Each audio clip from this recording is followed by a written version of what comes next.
ہمارے پیارے مذہب اسلام میں گالی گلوچ سے پرہیز کرنے کی سخت تاکید کی گئی ہے۔ اسی سلسلے میں حضرت انس رضی اللہ تعالیٰ عنہ سے روایت ہے کہ حضور اقدس صلی اللہ علیہ وآلہ وسلم نے ارشاد فرمایا کہ جو دو آدمی آپس میں ایک دوسرے کو گالیاں دیں، سب کا وبال اسی پر ہوگا جس نے گالی دینے میں پہل کی ہے، جب تک کہ مظلوم زیادتی نہ کرے۔ اس کی تشریح اس طرح سے کی جا سکتی ہے، زبان کے گناہوں میں گالی دینا بھی ہے۔ یہ بھی ایک ایسی بری چیز ہے جو کسی طرح سے بھی مومن کے شایع نشان نہیں ہے۔ بہت سے مردوں اور عورتوں کو گالی دینے کی عادت ہوتی ہے اور بعض تو اسے بڑے کمال کا کام سمجھتے ہیں، حالانکہ یہ جہالت اور جاہلیت کی بات ہے اور اس میں سخت گناہ بھی ہے، اور اس کی وجہ سے آپس میں تعلقات بھی خراب ہوتے ہیں اور گالی گلوچ کرتے کرتے مردوں تک پہنچ جاتے ہیں۔ ایک نے کسی کو گالی دی، دوسرے نے اس کے باپ کو گالی دی، پھر پہلے والے نے جواب میں دوسرے والے کے باپ کے ساتھ ساتھ دادا کو بھی گالی دی۔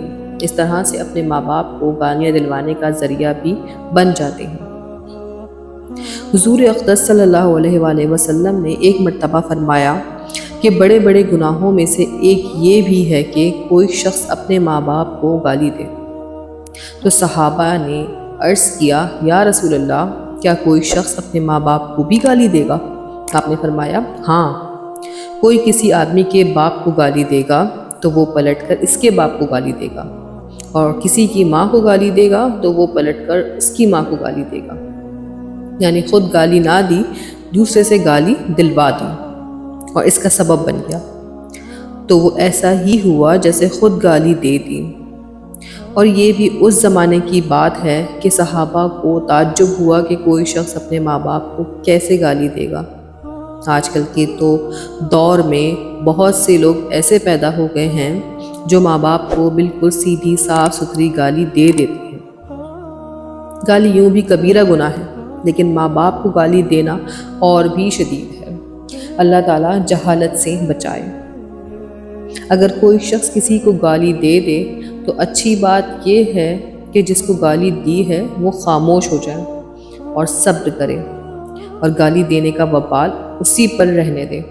لیکن اگر صبر نہ کرے اور جواب دینا چاہے تو صرف اسی قدر جواب دے سکتا ہے جتنا دوسرے نے کہا ہے۔